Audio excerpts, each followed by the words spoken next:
सतगुरुदेव की जय। सर्वसंग से प्रार्थना है, सत्संग प्रारंभ हो रहा है। कृपया सत्संग स्थल पर शांतिपूर्वक विराजमान होकर के श्रद्धा से सत्संग सुने। परमेश्वर की प्यारी आत्माओं से पुनर्निवेदन है, सत्संग प्रारंभ हो रहा है। कृपया सत्संग स्थल पर शांतिपूर्वक विराजमान होकर के श्रद्धा से सत्संग सुने। सत साहिब। दर्शकों, जगत गुरु संत रामपाल जी महाराज के अद्भुत अलौकिक सत्संग प्रवचनों ने हिंदुस्तान में ही नहीं बल्कि विश्व में एक आध्यात्मिक ज्ञान की क्रांति ला दी है। लाखों श्रद्धालुओं ने हमें इन सत्संगों के प्रसारण के लिए बधाई पत्र भेजे हैं। इसके साथ साथ कुछ श्रद्धालुओं ने कुछ शंकाएं भी हमारे को भेजी हैं। हमने उन सब श्रद्धालुओं की शंकाओं के निवारण के लिए संत रामपाल जी महाराज से भेंट की तथा महाराज जी से उन सभी शंकाओं का निवारण जाना, जिसकी जिज्ञासा हमारे दर्शकों में बनी हुई है। तो आइए अब जानते हैं परम पूज्य जगत गुरु तत्वदर्शी संत रामपाल जी महाराज से आपकी हर शंका का समाधान। तो पुण्यात्माओं, बिना बताए पता कैसे चले? स्वयं परमात्मा 120 वर्ष रह के चले गए। हम लाल की पहचान करना जानते नहीं, इस कारण से मार खाते रहे।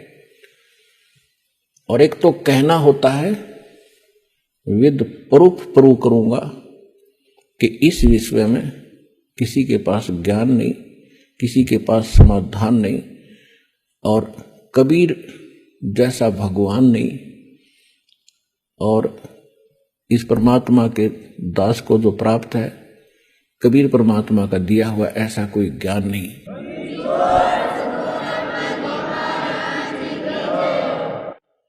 परम पिता परमात्मा पूर्ण ब्रह्म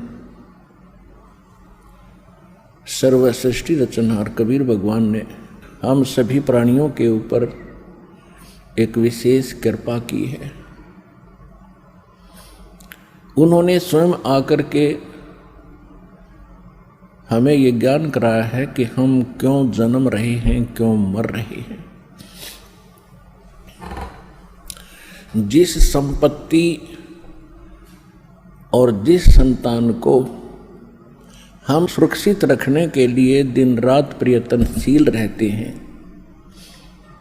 और हमारी आंखों के सामने ये सब नष्ट हो जाता है, ये क्या कहानी है? पुण्यात्माओं, हमें कोई ये ज्ञान देने वाला नहीं था, जिस कारण से हमें इसका कोई विकल्प दिखाई नहीं दिया। हमने ये एक फाइनल मान लिया,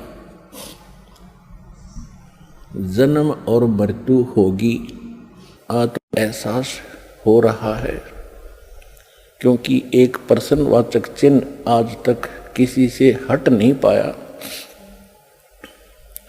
कि हम क्यों मरते हैं, क्यों जन्मते हैं।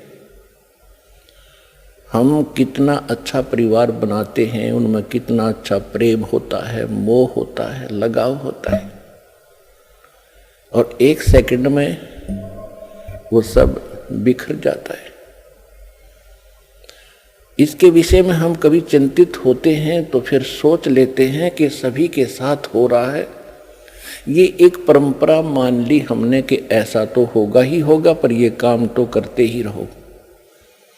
कौन सा कार्य करते रहो? कोठी बनाओ, बंगले बनाओ, कार बड्डी लो और मर जाओ। ये कौन सा कार्य था? ये सभी हमारे साथ जो घटनाएं घट रही हैं आप प्रतिदिन देखते हो। किसी न किसी गांव में या किसी घर में अपने खुद को भी बहुत सी ऐसी घटनाओं से हमारा पाला पड़ा है। तो ये सब हो क्यों रहा है? तो उसके लिए परमात्मा हमें स्वयं आकर के ज्ञान कराते हैं कि आप इस गलत लोक में आ गए। जन्म और मृत्यु के रोग से बचने का जो तरीका है, जो विधि है, वो वास्तविक भक्ति है, वो परमात्मा स्वयं ही बताते हैं। और उसके लिए वो स्वयं सशरीर वहां से आते हैं जहां परमात्मा रह रहे हैं। तो परमात्मा हमें याद दिलाते हैं कि कुछ तुम पीछे और कुछ भविष्य में झांको। आप केवल वर्तमान में ही सीमित हो गए हो। यदि हम अपने भूत में झांकते हैं, बैक में देखते हैं, तो क्या बताते हैं परमात्मा ने स्वयं आकर अपनी प्यारी आत्मा गरीबदास जी को ज्ञान दिया है। उन्होंने क्या बताया है?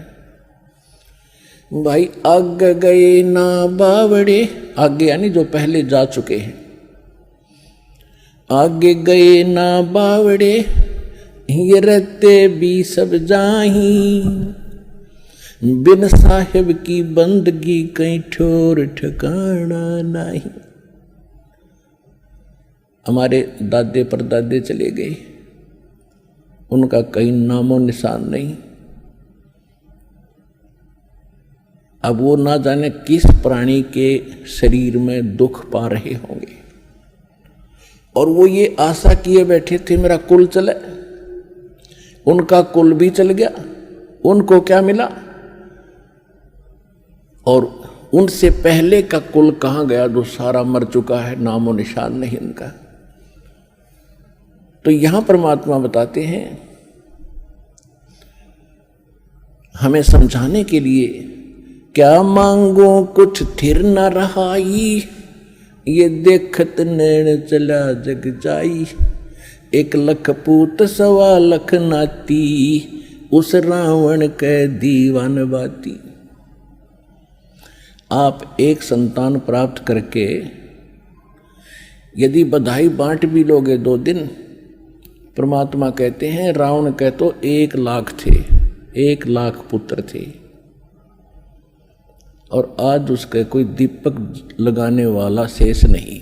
उसका नामो निशान, कुल भी समाप्त, रावण भी अंत, और राज भी गया। तो हमें परमात्मा ये याद दिलाना चाहते हैं,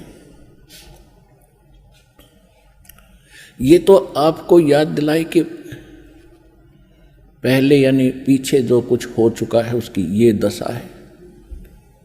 वर्तमान में आप देख ही रहे हो, यहाँ कोई प्राणी सुखी नहीं, और सभी की आशा इच्छा होती है मैं करोड़पति बनूं, घना धनी हो जाऊं, बढ़िया कोठी बनाऊं, एक कार ले लूं, जग में मेरी इज्जत हो। क्योंकि हमने इतनी ही पढ़ाई पढ़ रखी अभी तक।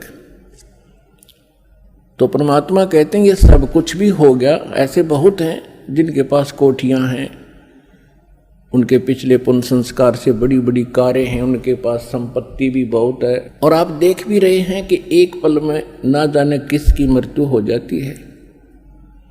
बड़े बड़े सेठ अपने ही हेलीकॉप्टर के अंदर मृत्यु को प्राप्त हो जाते हैं दुर्घटनाग्रस्त हो जाने से। आगे क्या होगा, आगे के लिए परमात्मा सत्र करते हैं। फिर पीछे तू पशुआ की जय गद्दा बैल बनाई, और ये 56 भोग कहाँ मन बोरे, कहीं कुर्डी चरने जाई। अब ये हमारा अब ना विश्वास हो रहा, क्योंकि सारी सुविधा है, और मन में ऐसी चाबी भर रखी इस काल भगवान ने, वो काम करना है, वो करना है, वो रह गया है, ऐसा वो करूंगा, चलो। तो ये भी काल की ही प्रेरणा, और काल ने आपको विवश कर रखा है। इतने काम आपके जिम्मे लगा दिए, और वो किस कारण से? एक पेट के लिए, एक निर्वाह के लिए, इस शरीर को सुरक्षित रखने के लिए। मकान बनाना है, कपड़े पहनने हैं, खाना खाना है, ये सारा इस शरीर की सुरक्षा के लिए है कि वो ठीक ठाक बना रहे। और इसका कोई भरोसा नहीं है कब बिजली गिर जाए और किस कारण से अंत हो जाए। तो यहां परमात्मा कहते हैं कबीर ये तन जाएगा, सके तो ठहर ला, एक सेवा कर सतगुरु की और गोविंद के गुण गा। के शरीर तो एक दिन तुम्हारा जाएगा, और तेरा संस्कार जितना भी मनुष्य जीवन का उसके आते ही तुरंत नष्ट हो जाएगा, चाहे तेरा कितना काम शेष हो। उस समय नहीं देखा जाएगा कि तेरा लड़का विवाह नहीं हुआ है, लड़की ब्याणी रहेगी, ये नहीं देखेगा। एक भक्त बता रहा था कि मेरे मामा जी का 5-6 लड़कियां थी और हमारे समाज में लड़कियों को एक अपने ऊपर अपने आप गलत परंपराएं बनाकर हमने अभिशाप मान लिया। उनके दहेज में पता नहीं के खर्चे करने पड़ते हैं, जिस कारण से वो कहता मेरी मामी बात नौतन गई थी, 3 लड़कियों का विवाह इकट्ठा रख रखा था। जिसका घनी बेटियां हों तो इन्हें सोचा एक बार में सारा खर्चा हो जाए, ठीक ठाक निपट जाए। अब जिसकी 3 बेटियों का विवाह हो उसके दिमाग में कितना बर्डन होता है, वो चल कहीं रहा होता, सोच कहीं रही होती है। इसी प्रकार वो बस स्टैंड पर खड़ी थी और ध्यान यही था, उसको ऐसे लाऊंगी, उसको ऐसे करूंगी, वहां से पैसे मिलेंगे। इतने में पीछे से ड्राइवर बस बैक करे था और वो गलत बैक होगी और वो माई बस स्टैंड के पिलर और पोल और बस के बीच में लग गई। उसको ध्यान नहीं रहा क्योंकि वो तो सोच कहीं और रही थी, वहीं मृत्यु को प्राप्त होगी। तो परमात्मा कहते हैं ये शरीर तेरा जब समय आएगा, एक सांस तुझे नहीं मिलेगा। फिर इसके बाद बताते हैं कि इसका एक विकल्प बताया है परमात्मा ने। कबीर ये तन जाएगा, सके तो ठाहर ला, एक सेवा कर सतगुरु की। और फिर जो वो बताएं उस आधार से भक्ति कर, गोविंद के गुण गा। ठार का अर्थ होता सपोर्ट। तो परमात्मा कहते हैं ये मनुष्य जीवन तो आपका जो समय आएगा समाप्त होगा और आपका सारा कार्य धरा धराया रह जाएगा। इससे बचने के लिए भी आपने परमात्मा के नाम की, सच्चे गुरु की ये ठाहर लानी पड़ेगी।